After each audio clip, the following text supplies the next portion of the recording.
Yeah, so we are gonna get a look about round two of FIDE World Cup, an interesting match between Vidit Gujrathi and Faustino Oro, which is matlab the people are calling him Messi of the chess.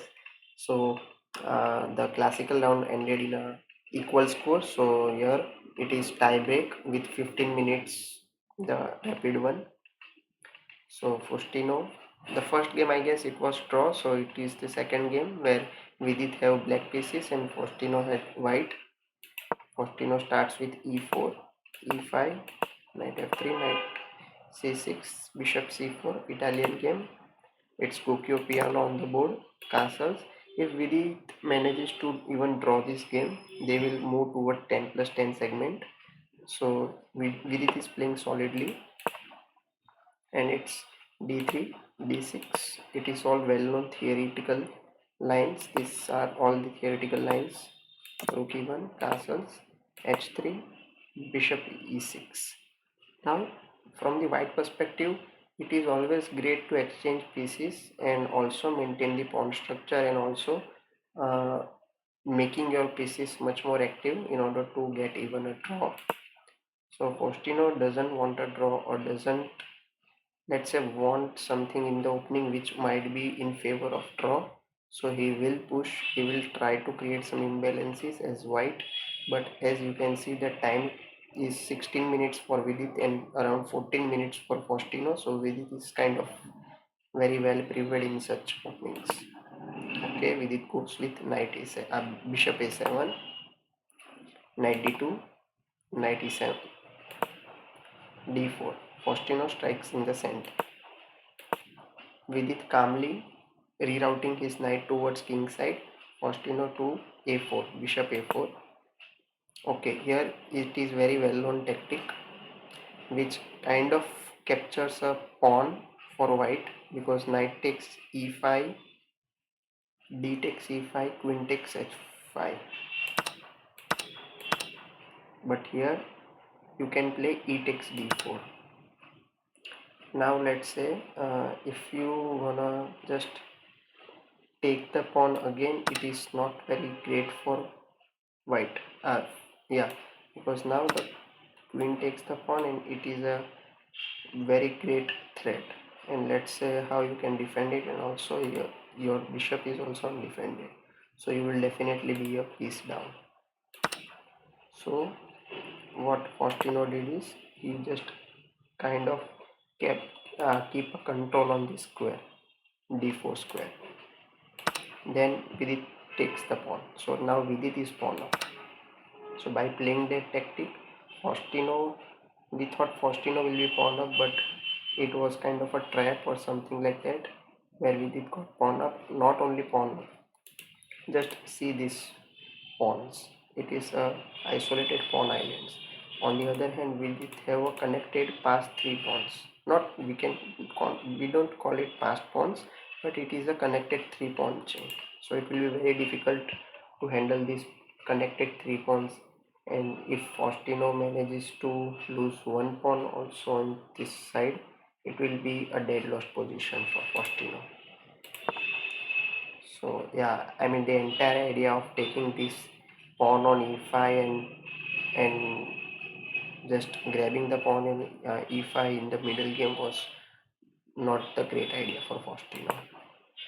Bishop c2, queen e7, knight d4, queen to e, queen to c5, queen takes, queen takes. I mean Vidit is very happy with the queen trade, because in the end game we have a better pawn structure, and Vidit's bishops are also greatly placed.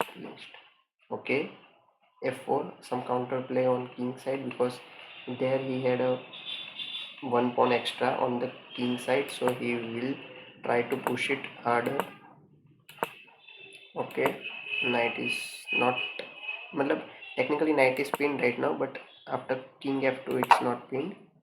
And yeah, bishop a3, I mean it's a mistake by computer, but yeah, bishop c1, takes, and yes, as you were saying, pawn to a4 had already been arrived. King a3, b5, knight f3, knight c6. Rook. Do you want to exchange the pair of rooks? No, first you make the knight at a great place. Takes f6. Here why it was a mistake, because by playing f6 you are allowing knight takes c4. Let's say you take with the knight only, right? Now you can go king d4. We are making king active with this, something with this, which is not a great thing. Even if rook e8 to counter attack, I mean computer is saying not to worry about this and play bishop g4, and let's say then king f8, then rook e1, and then you can march down this way and collect the, maybe try to collect the pawn.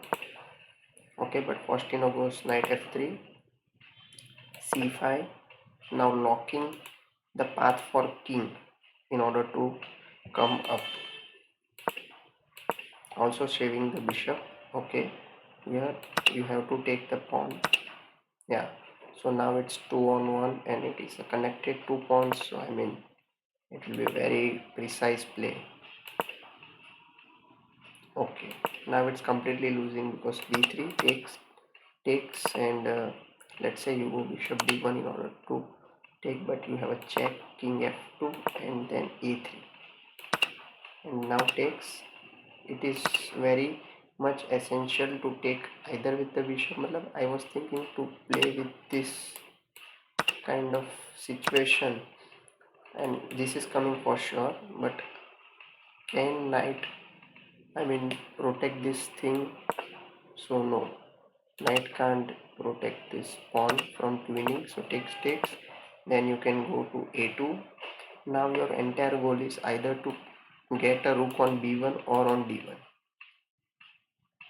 in order to win the entire game.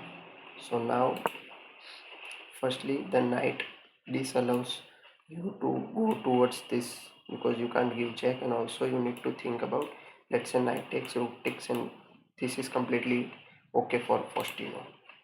So now you need to save the bishop.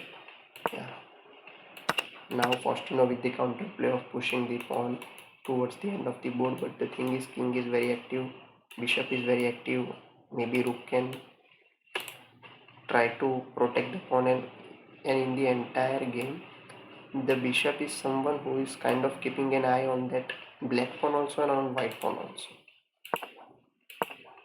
Yeah, so now the threat is to take the knight, so knight needs to move. Now you have this kind of ideas lurking around. Okay, takes the pawn, gives a check. Yeah, so this was the entire idea, either to play any of the move. Yeah, you can go rook b1. Yeah, can't I just take and play this move, because I am coming towards this side and taking your all pawns. And here Faustino resigns, because let's say you have nothing here. The computer is suggesting rook takes, bishop takes, knight d4. In the worst case scenario I can even do this, takes, and do this, even though also I'm winning. Yeah, so this was the game, and this game made the elimination of the Messi of the chess, which is Faustino Oro, and Vidit marches towards third round. Best of luck for Vidit.